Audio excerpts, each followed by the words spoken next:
विद्यार्थी मित्रांनो, तुम्हा सर्वांचं एसआरजीनीस अकॅडमी कॉम्पिटिटिव्ह या यूट्यूब चॅनलला सहर्ष स्वागत आहे। मी प्राध्यापक राजाभाऊ धांडे तुम्हा सर्वांचं मनस्वी स्वागत करतोय। आज आपण इथे ट्रान्सफॉर्मर कार्य कसे करते या विषयावर आपण माहिती पाहणार आहोत। जे ट्रान्सफॉर्मर आहे त्या ट्रान्सफॉर्मरवर म्हणजे स्टेप अप आणि स्टेप डाऊन करणारं जे ट्रान्सफॉर्मर आहे, डिस्ट्रीब्यूशन करणारं ट्रान्सफॉर्मर आहे, या कशा प्रकारचं काम करतं याबद्दलची सविस्तर माहिती आपण या लेसन मध्ये पाहणार आहोत। या व्हिडिओमध्ये हा व्हिडिओ तुम्ही शेवटपर्यंत बघायचा आहे। हा व्हिडिओ शेवटपर्यंत स्किप करायचा नाही आहे, कारण की याच्यावरचे अत्यंत महत्त्वाचे प्रश्न तुम्हाला विचारले जातात आणि ते प्रश्न यामधील जे भाग आहे ट्रान्सफॉर्मरमध्ये कोणते कोणते पार्ट आहेत, कोणते पार्ट कसे काम करतात हे जर तुम्हाला पद्धतशीर समजलं तर तेथे तुम्हाला एकही प्रश्न तुमचा चुकणार नाही। आणि म्हणून त्यासाठी हे काय तर हाच व्हिडिओ शेवटपर्यंत थोडासा लंबा होईल, परंतु सुद्धा हा स्किप न करता बघायचा आहे। यानंतर आपण 25 प्रश्न सुद्धा याच्यावरची पाहणार आहोत। जो पहिल्याने आपण समजून घेणार याचे पार्ट कोणते, तर ते कसे काम करतात। या ठिकाणी तुम्हाला दिसत असेल हे ट्रान्सफॉर्मर आहे, तर हे वरचं जे ट्रान्सफॉर्मर आहे कन्झर्वेटिव्ह कशासाठी वापरण्यात आहे, हा मेन टँक मध्ये काय वापरलं जातं, हे रेडिएटर काय काम करत असतं, किंवा या ठिकाणी हा जो काही तुम्हाला एक्सपेन्सिव्ह वॉल्स आहे हा काय काम करत असतो, हे सुद्धा या ठिकाणी जे काही बुशिंग वॉल आहेत ते काय काम करतात, या सर्वांची माहिती आपल्याला या ठिकाणी मिळणार आहे। या टँक मध्ये आतील कोर कसे येतं, कोरवर वाइंडिंग सिंगल घ्यायची आहे की डबल घ्यायची आहे, त्यानंतर आतले जे काही कोर आहेत ते कोर आपल्याला नरम लोह्याचे घ्यायचे आहेत की आपल्याला सिलिकॉन स्टीलचे घ्यायचे आहेत, हेही सुद्धा आपल्याला माहित करून घ्यायचं आहे। यानंतर याच्यात जे ईडी करंट तयार होतो आहे, कॉपर लॉसेस होतात, याही बद्दलची आपण सर्व माहिती यामध्ये घेणार आहोत। तर त्यासाठी हा व्हिडिओ अगदी शेवटपर्यंत बघायचा आहे आणि यातील प्रत्येक पार्ट आपण समजून घेतला की त्यानंतरचे जे 25 प्रश्न आहेत ते आपले सहज येतील आणि हे प्रश्न आपण सातत्याने पाहायचे आहेत आणि सातत्याने पाहिल्याच्या नंतरच आपल्याला याच्यातला संपूर्ण प्रश्न आपल्याला मिळणार आहेत। आपलं जर स्थान आपल्याला निश्चित करायचं असेल, आपल्याला जर यशस्वी व्हायचं असेल तर त्यासाठी या एक्झामची आत्तापासून आपल्याला तयारी करावी लागणार आहे। आपण तर करायची आहे, आपल्या मित्राला सुद्धा ती सांगायची आहे। जितक्या पद्धतीने आपण पाहूया, कारण हे नॉलेज आपलं खूप मोठं इन्क्रीज होत असतं। ह्या सर्व बारीक सारीक गोष्टी आपल्याला भविष्यात जेव्हा आपण नोकरी हे महावितरणमध्ये करणार आहोत तेव्हा ह्या साऱ्या गोष्टी आपल्या अभ्यासाने आपल्याला सिद्ध होणार आहेत, आपल्या नॉलेजमध्ये त्याची भर पडणार आणि म्हणून हा व्हिडिओ अत्यंत बारकाईने सुद्धा आपण पाहायचा आहे। चला तर मग बघूया आपण काय करूया, तर या समोरच्या स्लाइडवर येऊया। आता बघायला हा ट्रान्सफॉर्मर आहे, या ट्रान्सफॉर्मर मध्ये ही जे काम आहेत त्यातली कोर कोणते आहेत, वाइंडिंग कशी आहे, नंतर इन्सुलेशन त्याच्यावर कसं केलं जात आहे, तर बुशिंग जे वॉल आहेत हे वॉल हे बुशिंग वॉल हे कसे वापरले जातात, इथे टॅपिंग चार्जर कसं आहे, टर्मिनल काय आहे, कूलिंग ट्यूब कोणते आहेत, हे जे कूलिंग ट्यूब्स असतात त्याच्या बाजूला दाखवलेले तर हे कूलिंग ट्यूब त्या ठिकाणी दिलेले असतात। नंतर ट्रान्सफॉर्मर टँक आहे, हे जे मेन टँक आहे हे ट्रान्सफॉर्मर टँक आहे, तर ते कसं वापरलं जातं, हे जे ब्रीदर आहे या ब्रीदर जर समजा याला जर नसेल, या ठिकाणी असे ब्रीदर दिलं जातं, ब्रीदर जर नसेल तर हा टँक फुटू शकतो आहे आणि म्हणून या संपूर्ण गोष्टी आपण माहिती करणार आहे। ते एक्सपोनेन्शियल वॉल एरिया कसा असतो, नंतर येथे बुशिंग रिले कसं आहे, ऑइल टँक्स आहे, वाइंडिंग टॅप्स आहे आणि ऑइल कन्झर्वेटर, असे संपूर्ण याची जी फंक्शन येतं, कार्य येतं, the parts of the transformer आपण ज्याला म्हणतो की त्याची वर्क्स ऑफ द ट्रान्सफॉर्मर आहेत, ही सर्व आपल्याला या ठिकाणी बघायची आहेत आणि ही जर आपण जर बघितली असेल तर आपला एकही प्रश्न यातला चुकणार नाही, कारण की त्याची संपूर्ण फंक्शन आपल्याला माहित करून घ्यायची आहेत। तर बघा या ठिकाणी आता हे जे टँक आहे हे टँक कसं तर एम्प्टी टँक वापरलं जात असतं, एम्प्टी टँक आहे पूर्ण। या टँक मध्ये ह्या 3 घटक महत्त्वाचे असतात। काय असतं तर पहिला घटक त्याला असतो आपल्याला जो कोअर आहे, काय असतो त्याला तर या कोअर, आणि या कोअरवर ही जी वाइंडिंग आहे ही वाइंडिंग अशी गुंडाळली जात असते, ही डबल वाइंडिंग त्या ठिकाणी गुंडाळलेली असते। तर या टायपिंग आता इथे द सेल टाइप्स आणि कोअर टाइप्स आहे।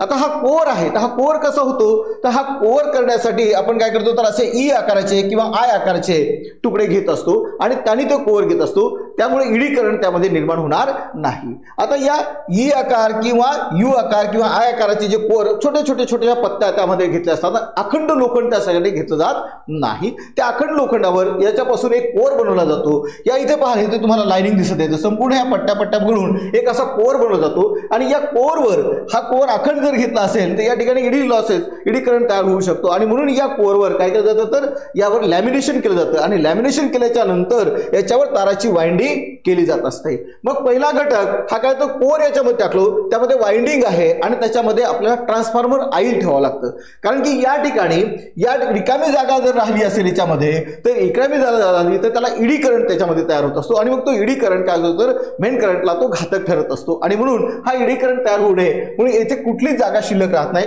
म्हणजे इथे कोर आहे, कोरच्या भोवताल वाइंडिंग आहे, वाइंडिंगच्या नंतर त्या याच्यामध्ये बॉक्समध्ये काय केलं जातं तर ऑइल टाकलं जातं, ट्रान्सफॉर्मर ऑइल त्या ठिकाणी असतं. अगदी हे तेल अगदी गाढ स्वरूपाचं तेल त्याच्यामध्ये टाकलं जात असतं आणि नंतर हा ट्रान्सफॉर्मर पूर्ण पॅक केला जात असतो. म्हणजे 3 घटक त्याच्यामध्ये आहेत बघा. याचे जे कोर आहेत ते कोर कसे आहेत, ई आकाराचा आहे, आय आकाराचा आहे किंवा यू आकाराचा आहे, सरळ रेषेचा आहे आणि या सर्व ह्या कोरनी हे बनवले जात असतं आणि त्यानंतर याच्यावर वाइंडिंग केली जात असते.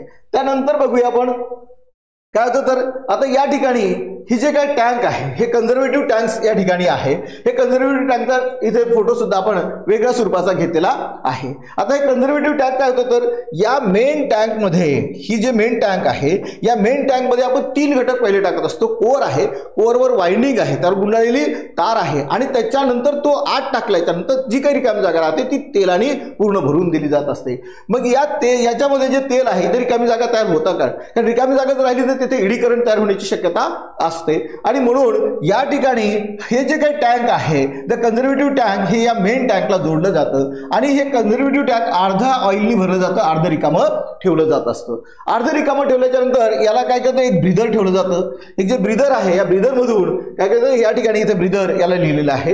हे सुद्धा इथे जे कन्झर्वेटिव्ह टँक आहे तर याला सुद्धा या ठिकाणी काय केलंय तर हे ठिकाणी ब्रीदर आपण मोठ्या आकाराने या ठिकाणी दाखवलेलं आहे. हे ब्रीदर आहे तर या ब्रीदरमुळे काय होतं तर बाहेरची जी काही हवा आहे ती हवा ती आत घेते आहे. आता या ठिकाणी 2 भाग त्या ठिकाणी आहेत. म्हणजे येथे जे ब्रीदर आहे या ब्रीदरला काय केलं जातं सिलिकॉन बनवलं जातं. त्या सिलिकॉनने काय केलं जातं तर जी हवेतील आर्द्रता असते ती आर्द्रता ते शोषून घेतं.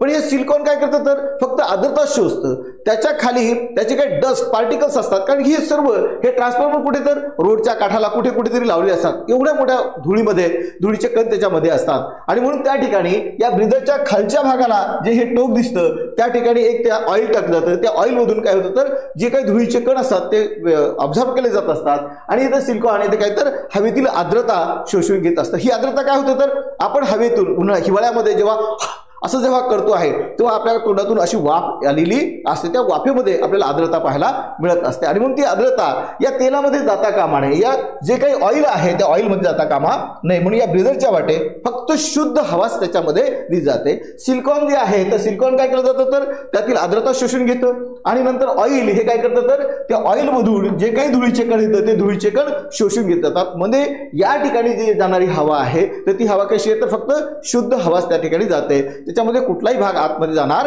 नाही. म्हणजे हे कन्झर्वेटिव्ह टँक आहे. आता हे कन्झर्वेटिव्ह टँक तुम्ही म्हणाल की अर्धच का भरलं जातं, जर समजा याच्यातलं ऑइल जर कमी झालं असेल तर हे ऑइल सुद्धा इकडे खाली या टँक मध्ये येत असतं. कधी कधी आपण मेंटेनन्स करता करता तिथून भुलून जातोय की त्या ठिकाणी तेल म्हणजे जे ऑइल आहे ट्रान्सफॉर्मर ऑइल आहे ते टाकण्याचं भुलतो, तर हे ऑइल सुद्धा या ठिकाणी जावं. आणि कधी जर समजा हिटिंग जर झालं असेल याच्या ठिकाणचं जे हिटिंग आहे ते हिटिंग झालेलं तेल पुन्हा खवळायला उकळं यायला लागतं. जसं दूध आपण तापवतो, दूध तापवल्याच्या नंतर ती कॅटली कशी करते तर वरचं झाकण वर येत राहतं, ते वाफेमुळे वर उचल राहतं. तसं हे तेल जेव्हा तापतं उष्ण झालं की ते वर जातं आणि म्हणून या टाकीमध्ये त्याला रिकामी जागा व्हावी आणि त्याला रिकामी जागा मिळत राहावी जेणेकरून ते तेल सुद्धा त्यातून जाऊ नये. म्हणून हे कन्झर्वेटिव्ह टँक अत्यंत महत्वाचं त्यासाठी असतं. आता या कन्झर्वेटिव्ह टँकला एक ब्रीदर आहे.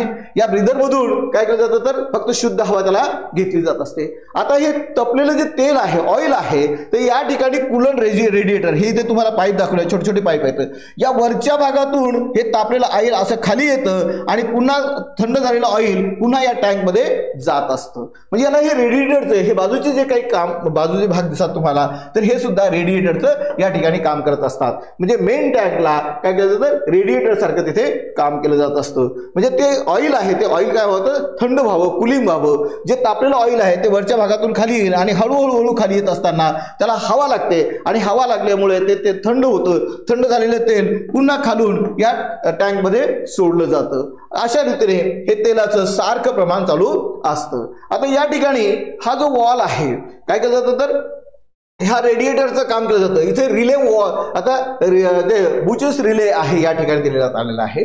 आता बुचेस रिले आहे तर या 2 टँकच्या मध्यंतरी तुम्हाला देण्यात आलेला आहे. तर बुचेस रिलेचं काम काय होतं तर बुचेस रिलेला एक टेम्परेचर वॉल्वर, कारण की नेहमी करता जर समजा टेम्परेचर खूप झालं तर त्या ठिकाणी हा ट्रान्सफॉर्मर ब्लास्ट होण्याची शक्यता असते.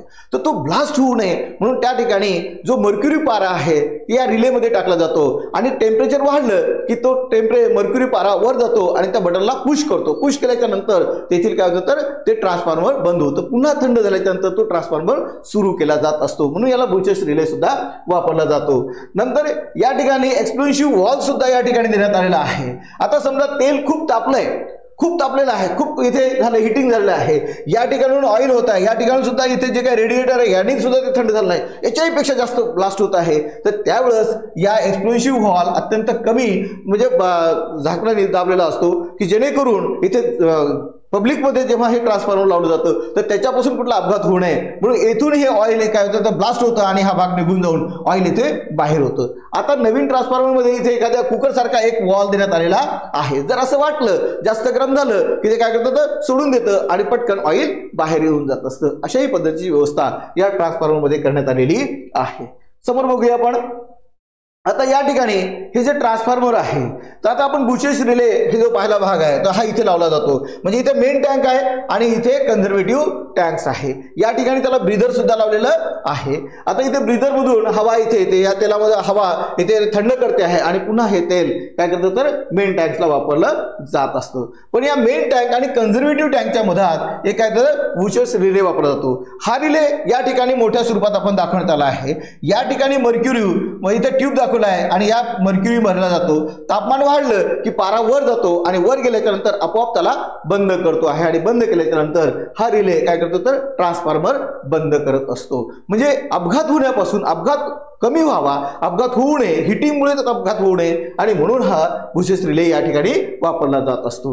आता हा जो ब्रीदर आहे या ठिकाणी आपण काय वापरलं तर याची मोठी आकृती या ठिकाणी देण्यात आली आहे. या ट्रान्सफरला द कन्झर्वेटिव्ह टँकला काय ब्रीदर लावला आहे. तर ब्रीदरचा भाग कसा आहे तर हा जो भाग आहे तो हा सिलिकॉन भाग आहे. कसा आहे तर हा सिलिकॉन, हवेतील जी आर्द्रता आहे ते हे सिलिकॉन म्हणजे शोषून घेतं आणि खालची जी टाकी तुम्हाला दिसत आहे ती ऑइल लेवल आहे. तर त्यातून जेव्हा हवा येते तर तेव्हा हवेतील जे काही धुळीचे कण येतं तेही सुद्धा त्यातून शोषून घेतले जात असतात. म्हणजे हवेतील धुळीचे कण शोषण्याचं काम ऑइल करतं आणि हे सिलिकॉन काय केलं जातं तर हवेतील आर्द्रता आहे ती आर्द्रता शोषून घेण्याचं काम करतं आणि नंतर हे जे काही ब्रीदर आहे या ब्रीदर मधून या खालच्या ठिकाणी ऑइल आहे आणि इथे सिलिकॉन आहे, या ठिकाणून जे हवा आहे तर ही हवा या कन्झर्वेटिव्ह टँकला शुद्ध हवा मिळते आहे आणि शुद्ध हवा मिळाल्याच्या नंतर ही अर्धीच टँक भरलेली आहे. या अर्ध्या ऑइलला काय करतं तर कन्झर्वेटिव्ह टँकला ती हवा थंड करण्याचं काम करत असते. जेवढी हवा थंड त्यामध्ये जाईल तेवढी ऑइल त्याला थंड करतं. पुन्हा ते ऑइल काय होतं तर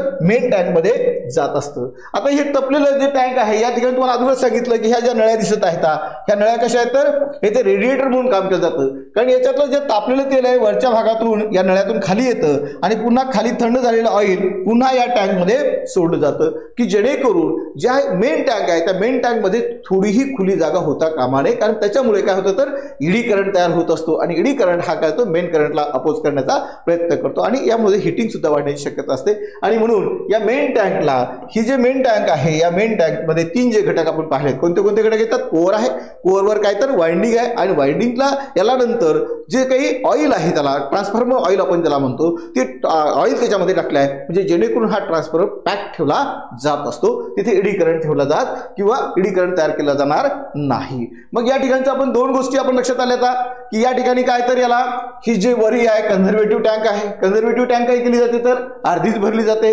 अर्धी का भरली जाते कारण इथलं जे तपलेलं ऑइल आहे ते वर जाईल आणि वर गेल्याच्या नंतर त्याला जागा सुद्धा मिळाली पाहिजे.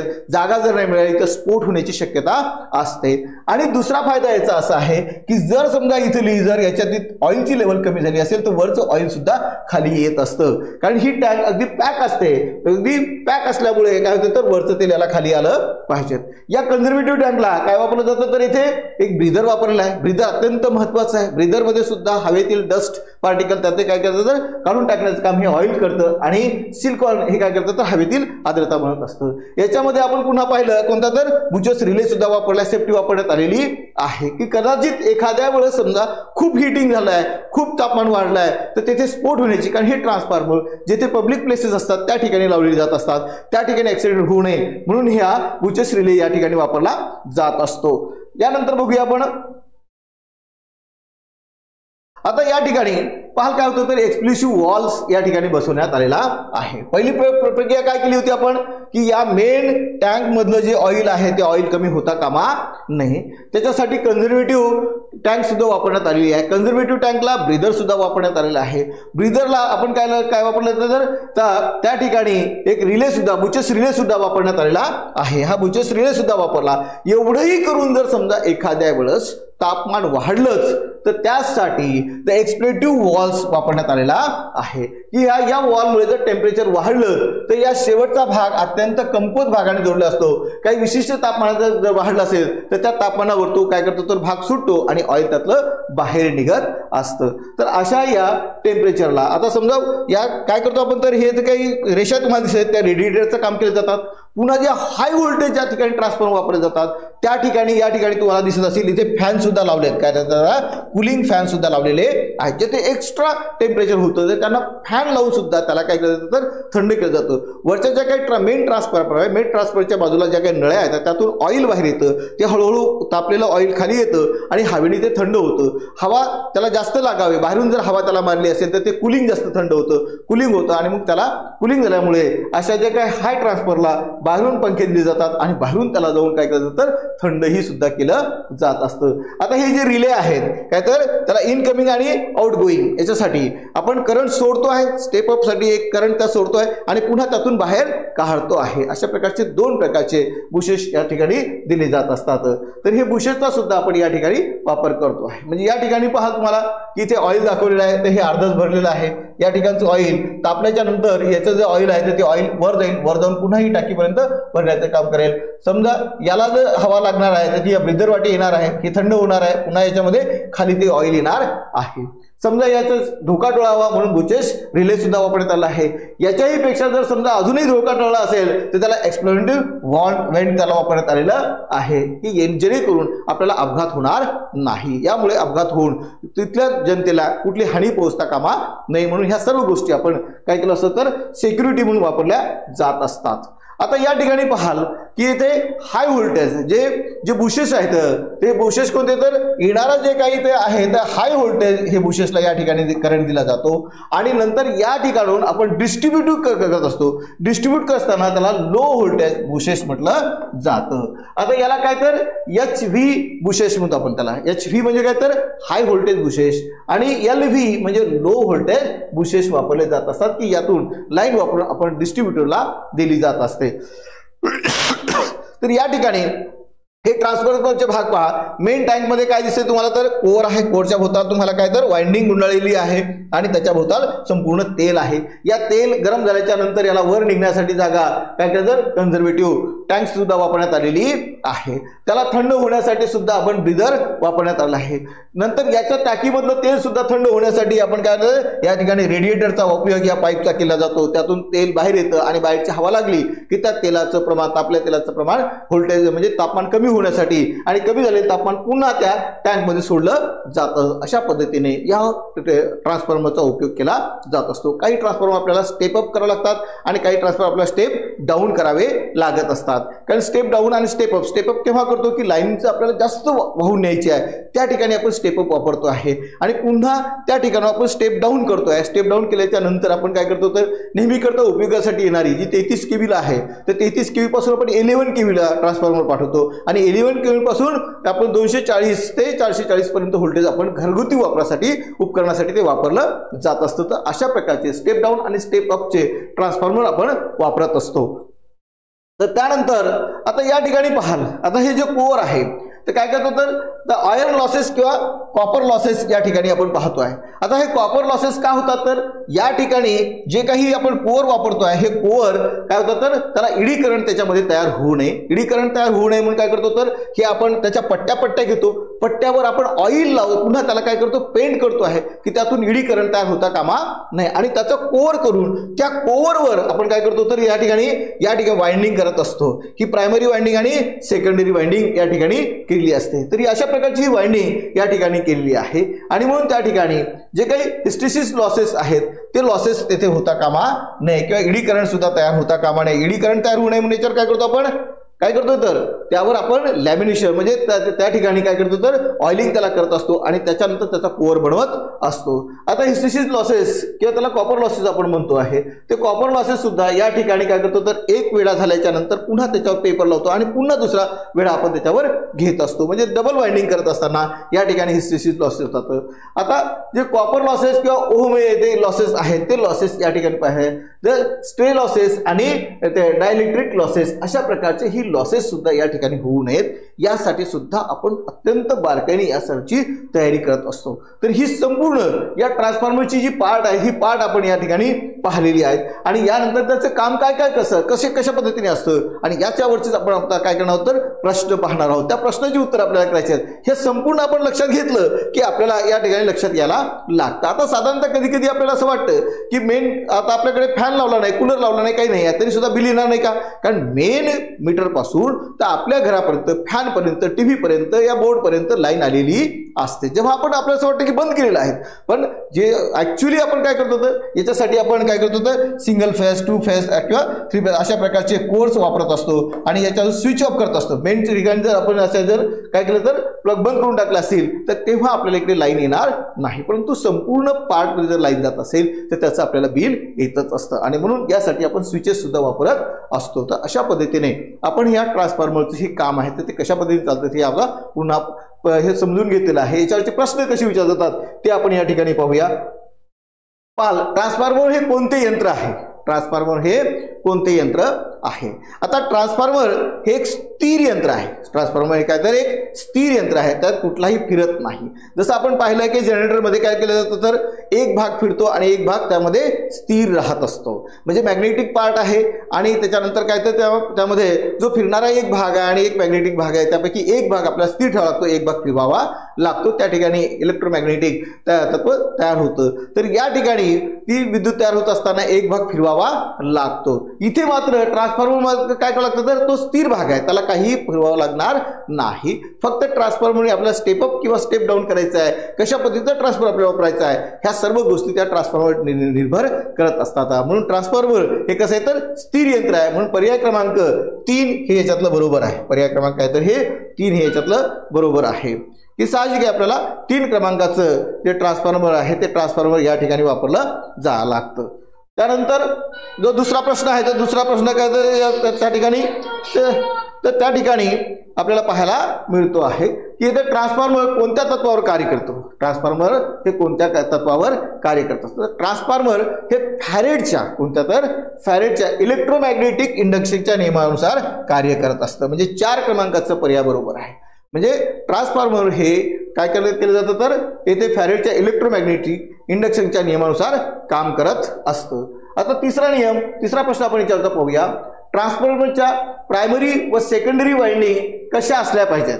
तर ट्रान्सफॉर्मरच्या काय केलं तर ह्या वाइंडिंग आपल्याला या ठिकाणी वापरल्या जात असतात आणि म्हणून ह्या वाइंडिंग आपण काय केल्या पाहिजे तर की ज्या वाइंडिंग आहेत त्या वाइंडिंग आपण कशा वापरायच्या आता हे आपल्याला लक्षात आलं पाहिजे। बघा काय केलं तर ट्रान्सफॉर्मरची प्रायमरी आणि सेकंडरी वाइंडिंग कशा असल्या पाहिजे तर इथे तर पाहिजे स्वतंत्र मॅग्नेटिक सर्किट असलं पाहिजे, एकच मॅग्नेटिक सर्किट असलं पाहिजे, वेगवेगळ्या वेळेच्या असल्या पाहिजे किंवा सारख्याच आकाराच्या कॉपर वायरच्या असाव्यात। सांगा कुठलं कशी वाइंडिंग असली पाहिजे आपल्याला, ट्रान्सफॉर्मरच्या प्रायमरी आणि सेकंडरी वाइंडिंगच्या कशा असल्या पाहिजेत।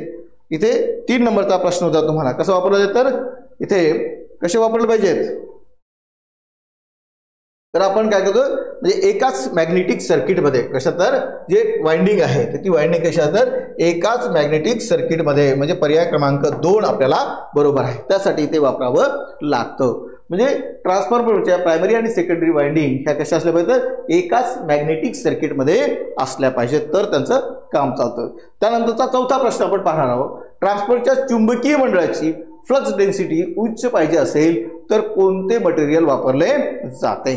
आता ट्रान्सफॉर्मरच्या चुंबकीय मंडळाची येथे फ्लक्स डेन्सिटी जर आपल्याला चांगल्या उच्च दर्जाची पाहिजे असेल तर त्यासाठी आपण काय करतो तर कास्ट आयर्न म्हणजे त्याला नरम लोहा म्हणतो आपण ती वापरला जातो, फेरो कोबाल्ट वापरलं जातं किंवा ग्रे कास्ट आयर्न वापरलं जातं का किंवा इथे सॉफ्ट स्टील वापरलं जातं, तर इथे 4 नंबरचं सॉफ्ट स्टील वापरलं जात असतं, कारण की इथे सॉफ्ट स्टील वरून आपल्याला उच्च डेन्सिटी तिथे मिळत असते आणि म्हणून त्यासाठी काय करतो आपण सॉफ्ट स्टील हे वापरत असतो। त्यानंतरचा प्रश्न आपण पाहणार आहे 5 नंबरचा, ट्रान्सफॉर्मरचा उपयोग कशाची किंमत बदलण्यासाठी केला जातो।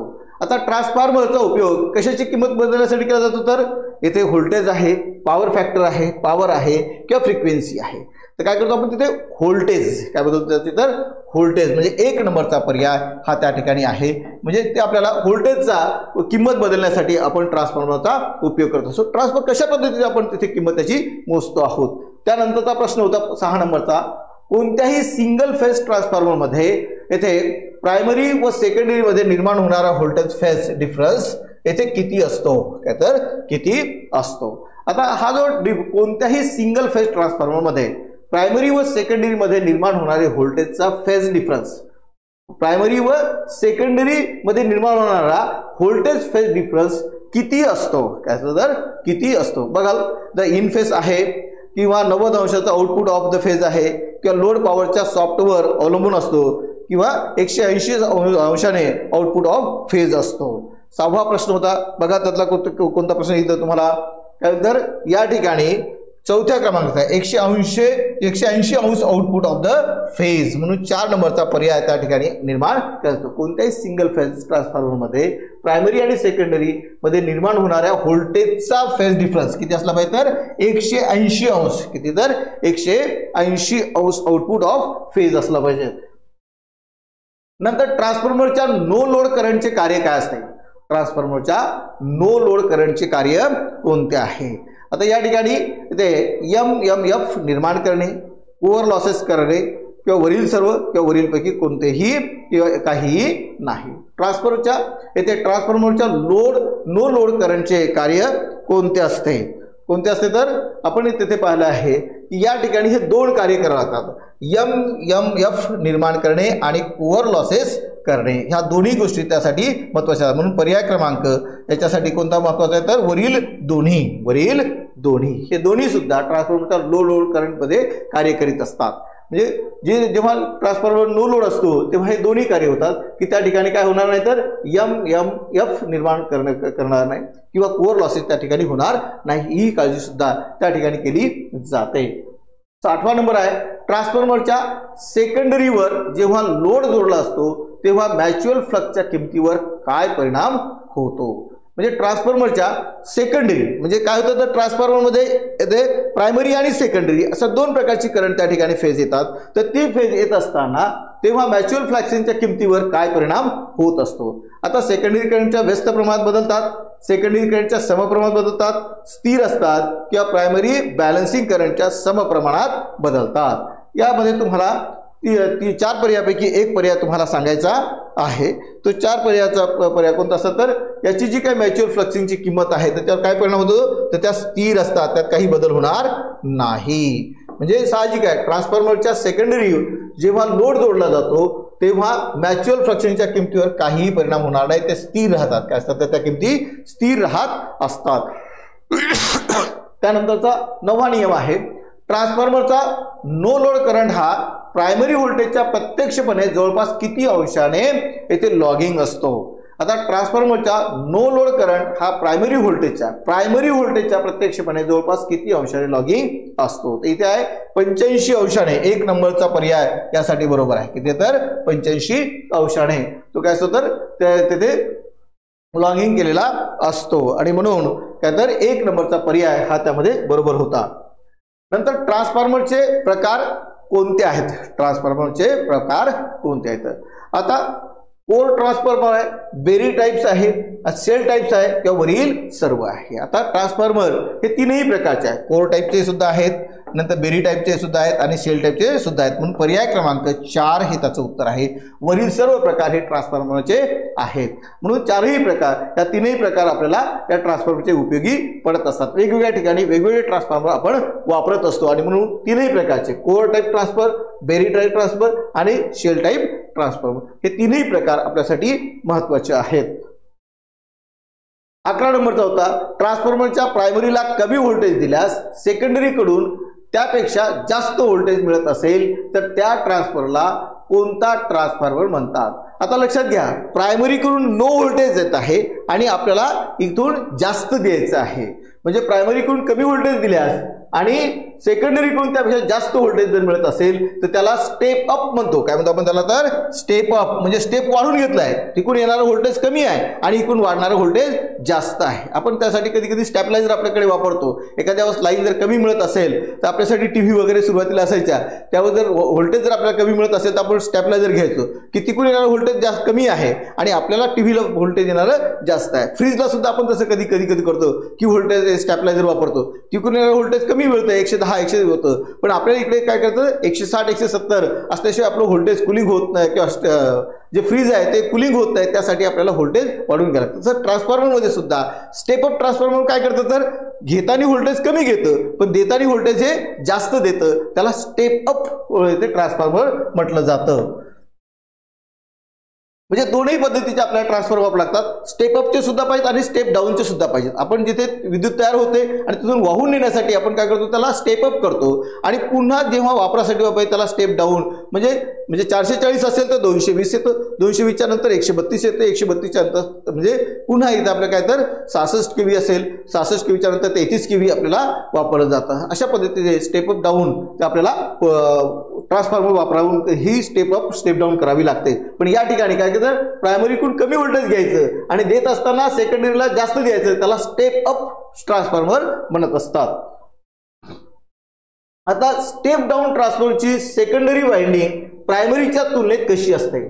स्टेप डाऊन काय करत आहे तर आता इकडून येणारं व्होल्टेज जास्त आहे आणि आपल्याला स्टेप कमी करायची आहे, तर त्यावेळेस आपली जी वाइंडिंग असते तर ती वाइंडिंग कशी असली पाहिजे?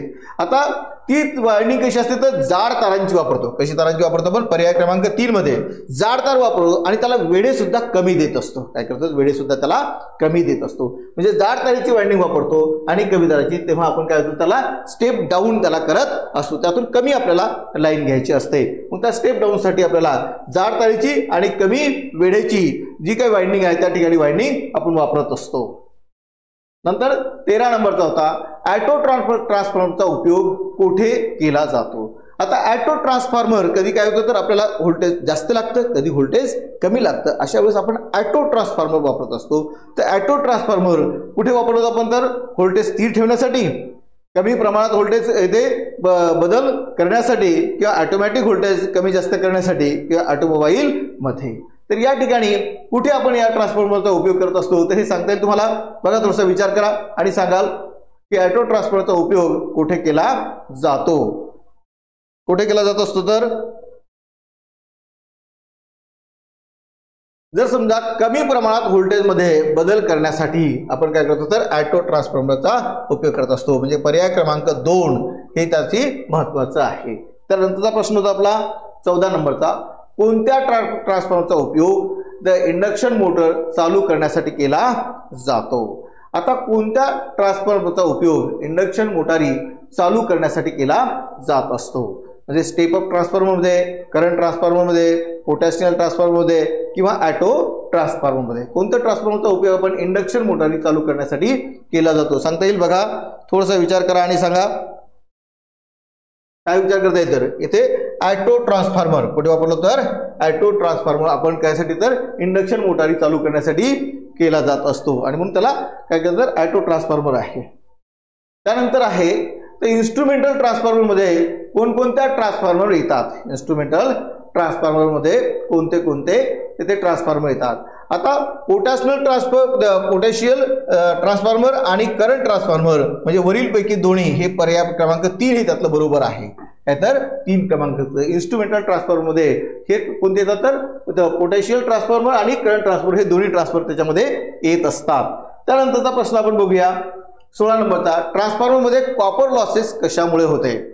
कॉपर लॉसेस कशामुळे होते? म्हणजे ट्रान्सफॉर्मर मध्ये जे कॉपर लॉसेस आपण पाहिलं होतं की काय केलं जातं तर कोर आहे, कोरच्या भोवताला आपण काय केलं तर वायरिंग गुंडाळलेली आहे, त्याच्यानंतर आपण काय टाकले त्याच्यामध्ये ऑइल टाकलेलं आहे, तरी सुद्धा त्या ठिकाणी कॉपर लॉसेस होत असतात. तर ते कॉपर लॉसेस कशामुळे होतात किंवा ट्रान्सफॉर्मर मध्ये कॉपर लॉसेस टाळण्यासाठी आपल्याला काय करावं लागत असतं? तर इथे एडी करंटमुळे होतात किंवा वाइंडिंगच्या रेजिस्टन्समुळे होतात किंवा लोड पॉवर फॅक्टर किंवा अवलंबून असतात किंवा चुंबकीय क्षेत्राच्या आदला बदलामुळे होत असतात. बघा थोडंसं त्याला डोकं लावा तुमच्यापैकी, या 4 पैकी कोणतं उत्तर आहे त्याचं सांगाल? सांगता येईल? बघा थोडा विचार करा त्याचा. काय केलं तर वाइंडिंगच्या रेजिस्टन्समुळे पर्याय क्रमांक 2 हे त्याचं उत्तर आहे. कॉपर लॉसेस कशामुळे होतात तर वाइंडिंगचे जे रेजिस्टन्स आहे, कारण की आपण काय करतो तर कोअरवर काय करतो तर कॉपरची वाइंडिंग करतोय. वाइंडिंग करताना त्यामध्ये काय करतो पेपर टाकतोय. पहिली फर्स्ट वाइंडिंग झाल्याच्यानंतर दुसऱ्या वाइंडिंगला सुद्धा त्याला येऊ नये म्हणून त्याला पेपर लावला जातो आणि पेपर लावून पुन्हा सेकंडिंग वाइंडिंग केली जात असते आणि त्याच्यातून आपण कॉपर लॉसेस त्यातलं कमी करत असतो. म्हणून या ठिकाणी वाइंडिंगच्या रेजिस्टन्समुळे इथले कॉपर लॉसेस होत असतात, तर ते टाळण्यासाठी आपण तिथे पेपर वापरत असतो. ट्रान्सफॉर्मरमध्ये ईडी करंट लॉस कोणत्या भागात होतो? आता कोणत्या ट्रान्सफॉर्मरमध्ये ईडी करंट तयार होत असतो. कुठे तयार होतो तर आपण सुरुवातीलाच भाग पाहत असताना पाहिलं आहे की तो कशामुळे तयार होतो तर इथे कोअरमध्ये. कशामध्ये होतो तर कोअर आहे. कोअर जे तयार करत असतं तर कोअरमध्ये आपण पतल्या पत्त्या त्याच्यामध्ये वापरले जातात. त्या पत्त्यावर सुद्धा आपण काय केलं जातं तर थोडंसं त्याला वॉर्निश मारलं जात असतं, कलर मारला जातो आणि त्यातून ईडी करंट तयार होणार नाही याच्यासाठी त्या कोअरची निर्मिती करा. म्हणून ईडी करंट कुठे तयार होतो तर हा कोअरमध्ये तयार होतो. म्हणून पर्याय क्रमांक 2 हे याच्यातलं बरोबर आहे. आता ट्रान्सफॉर्मरची कार्यक्षमता इतर एसी मशीनच्या तुलनेत जास्त का असते? ट्रान्सफॉर्मरची कार्यक्षमता इतर एसी मशीनच्या तुलनेत जास्त का असते? यात येथे आयर्न व कॉपर लॉसेस कमी असल्यामुळे, आयर्न लॉसेस कमी असल्यामुळे, फ्रिक्वेन्सी व विंडेज लॉसेस होत नसल्यामुळे किंवा आयर्न व कॉपर लॉसेस कमी असल्यामुळे. बघा या चारपैकी कोणतं आपण या अगोदरच पाहिलं होतं की ट्रान्सफॉर्मरची कार्यक्षमता ही काय तर एसी मशीनच्या तुलनेत जास्त का असते हे तुम्हाला सांगायचं आहे. सांगता येईल? बघा थोडासा विचार लावा, डोकं लावायचे त्याला. तर फ्रिक्वेन्सी काय तर पर्याय क्रमांक 3 आहे. फ्रिक्शन व विंडेज लॉसेस होत नसल्यामुळे त्याची जी ट्रान्सफॉर्मरची कार्यक्षमता आहे ही जास्त असते, एसी मशीनपेक्षाही जास्त स्वरूपाची असते. त्यानंतर 19 नंबरचा प्रश्न होता, डिस्ट्रीब्युशन ट्रान्सफॉर्मरमध्ये आयर्न लॉसेस कमीत कमी होतील अशी त्याची डिझायनिंग बनावट का केली जाते? कारण डिस्ट्रीब्युशन ट्रान्सफॉर्मर आहे त्यामध्ये आयर्न लॉसेस होता कामा नये. ते आयर्न लॉसेस होऊ नये म्हणून आपण त्याची जी डिझायनिंग आहे ते डिझायनिंग काय करतो तर त्या ठिकाणी काय करतो आपण तर जो काही मेन ट्रान्सफॉर्मरचा भाग आहे, मुख्य भाग असतो, त्या मुख्य भागामध्ये काय करतो आपण कोअरवर वाइंडिंगवर तेल, आणि ते तेल सुद्धा कमी पडणार नाही. तेल सुद्धा जास्त त्याला तापलं असेल तर वर जाण्यासाठी जागा कन्झर्वेटिव्ह टँक वापरतो आहे. त्याला रेडिएटर सुद्धा पाईप सुद्धा वापरले जातात की ते तेल त्या पाईपनुसार जाईल, ते थंड होईल आणि त्याच्यामुळे तिथे काय होणार नाही तर कुठल्याही प्रकारचं म्हणजे आयर्न लॉसेस त्या ठिकाणी होणार नाहीत असं वापरलं जातं. या 4 पर्यायापैकी तुम्हाला काय केलं जातं तर एक पर्याय तेथे करेक्ट सांगायचा आहे. कोणता पर्याय आहे त्यातला तर मग आता वास्तविक पाहता डिस्ट्रीब्युशन ट्रान्सफॉर्मरमध्ये आयर्न लॉसेस कमीत कमी होतील अशी त्याची डिझायनिंग बनवली असते, कारण ते प्रायमरी काय तर दिवसातील 24 आवर्स ही सप्लायशी जोडलेले असतात. हे संपूर्ण सप्लाय काय करतात प्रायमरी जे सेक्टर आहे तर 24 तास 24 आवर्स त्या सप्लायशी जोडलेले असतात. म्हणून त्याचे आयर्न लॉसेस होऊ नये अशी दक्षता घेतली जाते आणि म्हणून त्याची बनावट त्याची डिझायनिंग तशी केली जाते. म्हणून पर्याय क्रमांक 4 येथे प्रायमरी दिवसातील 24 तासही सप्लायशी जोडलेली असते म्हणून त्याची डिझायनिंग ही काय केली तर आयर्न लॉसेस कमीत कमी होतील अशी बनवली जाते. आयर्न लॉसेस कमी जर करायचे असेल तर आपण काय करतो तर कोअरच्या बारीक पट्ट्या घेतो आहे आणि त्या सिलिकॉन स्टीलच्या त्यामध्ये जर वापरला असेल तर अधिक आपलं म्हणजे त्याच्यात आयर्न लॉसेस आपलं होणार नाही. त्या पत्त्यावर आपल्याला काय वॉर्निश आपण त्याला मारतो आहे की त्याच्यातून कुठलाही ईडी करंट त्यामध्ये तयार होणार नाही आणि त्यातून लॉसेस होणार नाहीत. हा म्हणजे आपण दक्षता घेतली जात असते, तशी डिझायनिंग त्याची केली जात असते. 20 नंबरचा प्रश्न होता, ट्रान्सफॉर्मरच्या इथे ओसी टेस्ट आणि एसी टेस्ट मध्ये ट्रान्सफॉर्मरचे कोणते पॉवर लॉसेस माहित होतात? आता 2 पॉवर आपल्याला लॉसेस त्यामध्ये माहित केले जात असतात, तर ते कोणते पॉवर आपल्याला माहित केले जातात? त्याला ओसी टेस्ट आणि एसी टेस्ट या दोन्ही घेतल्या जात असतात आणि त्या टेस्टमध्ये ट्रान्सफॉर्मर कोणते पॉवर लॉसेस होत नाहीत तुम्हाला सांगायचं आहे. अनुक्रमे कॉपर लॉसेस व कोअर लॉसेस. नंबर 2 होतं अनुक्रमे द कोअर लॉसेस व कॉपर लॉसेस. तिसरं होतं अनुक्रमे म्हणजे ईडी करंट व हिस्टेरिस लॉसेस आणि चौथं गोष्ट हिस्टेरिस व ईडी करंट लॉसेस. यामध्ये 4 पैकी एक पर्याय तुम्हाला बरोबर सांगायचा आहे. कोणता पर्याय सांगतोय तुम्हाला सांगा त्यातला काय होईल तर ते अनुक्रमे कोअर लॉसेस काय तर कोअर लॉसेस व कॉपर लॉसेस हे दोन्ही इथे आपल्याला ओसी आणि एससी टेस्टनुसार ट्रान्सफॉर्मरचे निश्चित लॉसेस आपल्याला माहीत करून घेता येत असतात. म्हणजे ओसी टेस्टनुसार आणि एससी टेस्टनुसार सुद्धा आपल्याला या ठिकाणी कोअर लॉसेस किती होत आहे, कॉपर लॉसेस किती होत आहे हेही सुद्धा आपल्याला सिद्धतेतून करता येत असतं. म्हणून पर्याय क्रमांक 2 हे त्यातलं बरोबर आहे. पर्याय क्रमांक तर अनुक्रमे कोअर लॉसेस आणि कॉपर लॉसेस. आता कोअर लॉसेस कोणती टेस्ट घेतो आपण? ओसी टेस्ट घेतो आहे आणि कॉपर लॉसेसची एससी टेस्ट आपण घेतो आहे आणि त्यातून त्याचे किती लॉस होतात हे माहित करून घेत असतो. जनरल पॉवर व लाइटिंग लोड येथे लोडसाठी कोणता ट्रान्सफॉर्मर उपयोगी होतो? आता येथे जनरल पॉवर व लाइटिंग लोडसाठी कोणता ट्रान्सफॉर्मर वापरला जात असतो? तर या 3 पैकी आपल्याला काय तर डिस्ट्रीब्यूशन ट्रान्सफॉर्मर पर्याय क्रमांक 3 म्हणजे डिस्ट्रीब्यूशन ट्रान्सफॉर्मर यासाठी उपयोगी केला जात असतो. जे डिस्ट्रीब्यूशन ट्रान्सफॉर्मर आहे हे डिस्ट्रीब्यूशन ट्रान्सफॉर्मर आपण काय करतो तर जेव्हा 33 केव्ही पासून आपण 11 केव्हीची लावून तिथून स्टेप डाऊन करतोय, स्टेप डाऊन 11 केव्हीची केल्याच्या नंतर सुद्धा काय करते तर 11 केव्ही घेते आणि पुन्हा आपल्याला 220 ते 440 व्होल्टेज ते घरगुती उपकरणासाठी आपल्याला लाईन ती दिली जात असते आणि म्हणून त्याला डिस्ट्रीब्यूशन ट्रान्सफॉर्मर म्हणतात. कोणते तर जेव्हा आपल्या उपयोगासाठी जिथे काही उपभोक्ते तर त्या उपभोक्त्याच्या जवळजवळ ट्रान्सफॉर्मर वापरला जातो त्याला डिस्ट्रीब्यूशन ट्रान्सफॉर्मर असं म्हटलं जातं. नंतर आहे पॉवर ट्रान्सफॉर्मर हा किती लोडवर जास्तीत जास्त कार्यक्षमता देत असतो? आता इथे पॉवर ट्रान्सफॉर्मर हा किती लोडवर जास्तीत जास्त कार्यक्षमता आपल्याला देत असतो? आता पूर्ण लोड पेक्षा थोड्या जास्त लोडवर, जवळपास पूर्ण लोडवर, नंतर अर्ध्या लोडवर आणि नो लोडवर असे त्याचे 4 पर्याय तुम्हाला देण्यात आलेले आहेत. 4 पर्यायापैकी कोणतं सांगताय तुम्हाला तर इथे जवळपास पूर्ण लोड जेव्हा देतो आपण तेव्हा पूर्ण लोड देत असेल तेव्हा तो काय करतो तर पूर्ण कार्यक्षमतेने काम करत असतो. म्हणजे पॉवर ट्रान्सफॉर्मर हा किती तर जवळपास पूर्ण लोडवर आपण जास्तीत जास्त कार्यक्षमता तो देत असतो आणि म्हणून त्या ठिकाणी पर्याय क्रमांक कोणता आहे तर 2 जवळपास पूर्ण लोडवर हा त्यातला पर्याय बरोबर होता. त्यानंतरचा 23 नंबरचा प्रश्न होता पॉवर ट्रान्सफॉर्मरच्या किती वाइंडिंगला टॅपिंग काढलेले असतात? आता पॉवर ट्रान्सफॉर्मरच्या कोणत्या वाइंडिंगला इथे टॅपिंग काढलेले असतात? आता हाय व लो व्होल्टेज वाइंडिंगला, दोन्ही वाइंडिंगच्या मध्यभागी, लो व्होल्टेज वाइंडिंगला किंवा हाय व्होल्टेज वाइंडिंगला. आता पॉवर ट्रान्सफॉर्मरच्या कोणत्या वाइंडिंगला? तर आपण काय वापरतो तिथे हाय व्होल्टेज वाइंडिंगला. काय तर हाय व्होल्टेज वाइंडिंगला काय केले जातं तर या ठिकाणी पर्याय क्रमांक 4 इथे काढले किंवा टॅपिंग काढले जात असतात. म्हणून 23 क्रमांकाचं तर तुम्हाला 4 नंबरचा पर्याय बरोबर आहे. हाय व्होल्टेज वाइंडिंगला टॅपिंग काढले जात असतात. त्यानंतरचा 24 नंबरचा प्रश्न होता 50% लोडवरही जास्तीत जास्त कार्यक्षमता देऊ शकणारा कोणता ट्रान्सफॉर्मर आहे? 50% लोडवर जास्तीत जास्त कार्यक्षमता देऊ शकणारा कोणता ट्रान्सफॉर्मर आहे? आता खालीलपैकी कोणताही नाही. स्टेप अप ट्रान्सफॉर्मर किंवा डिस्ट्रीब्यूशन ट्रान्सफॉर्मर किंवा इथे पॉवर ट्रान्सफॉर्मर त्याच्यातलं काय तर आपल्याला कोणता ट्रान्सफॉर्मर आहे सांगता येईल तुम्हाला?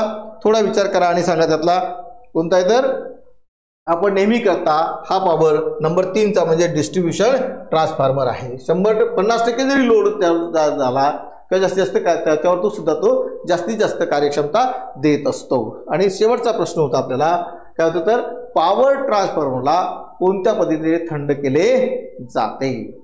आता पॉवर ट्रान्सफॉर्मर आहे तर पॉवर ट्रान्सफॉर्मर पाहत असताना आपण शेवटची जी स्लाइड पाहिली तर त्या ठिकाणी काय करतात एअर कूलिंग वापरलं जातं, पंखे लावले जात असतात. त्याला पंखे वापरून सुद्धा त्या काय रेडिएटरवर हवा मारली जात असते आणि मग त्याला एअर ब्लास्टसह ऑइल कुलिंग, एअर ब्लास्ट काय तर ऑइल कुलिंग म्हणजे काय होतं तर या ट्रान्सफॉर्मरला या ठिकाणी पंखे लावायचे आहेत. हे रेडिएटर आहे तर या ठिकाणी पंखे लावले जातात आणि याला हवा मारली जाते म्हणजे एअर ब्लास्ट त्याला दिला जातो आणि ऑइल कुलिंग सुद्धा त्याला केलं जातं. असं म्हणून पर्याय क्रमांक 3 हा त्यातला बरोबर आहे. अशा रीतीने आपण काय केले आहे तर म्हणजे ट्रान्सफॉर्मरची जी संपूर्ण प्रश्न येतं ही प्रश्न या ठिकाणी आपण पाहिले आहेत. म्हणून या ठिकाणी आपण संपूर्ण काय केले तर ही प्रश्न अत्यंत छानपणे घेतलेली आहेत. अशी प्रश्न नेहमी करता सारखी पाहिजे आहेत आणि पूर्ण हा ट्रान्सफॉर्मरचा व्हिडिओ आपण पुन्हा याच्यावरचे प्रश्न आपण 25 प्रश्न घेणार आहोत तेही सुद्धा आपण बघायचे आहेत. हा ट्रान्सफॉर्मरचा जो व्हिडिओ तुम्हाला कसा वाटलाय तुम्हाला कमेंटमध्ये सांगायचा आहे आणि नवीन जर असाल तर SR Genius Academy कॉम्पिटिटिव्ह या चॅनलला लाईक करायचं आहे, सबस्क्राईब सुद्धा करायचं आहे आणि कमेंट सुद्धा करायची आहे आणि शेवटपर्यंत एकदा दोनदा तीनदा आपण काय तर हे सारखे प्रश्न पाहिजे आहेत आणि आपल्या परीक्षेमध्ये आपलं यश निश्चित करण्यासाठी सदैव तयार राहायचं आहे. चला तर मग इथे थांबूया. थँक्यू.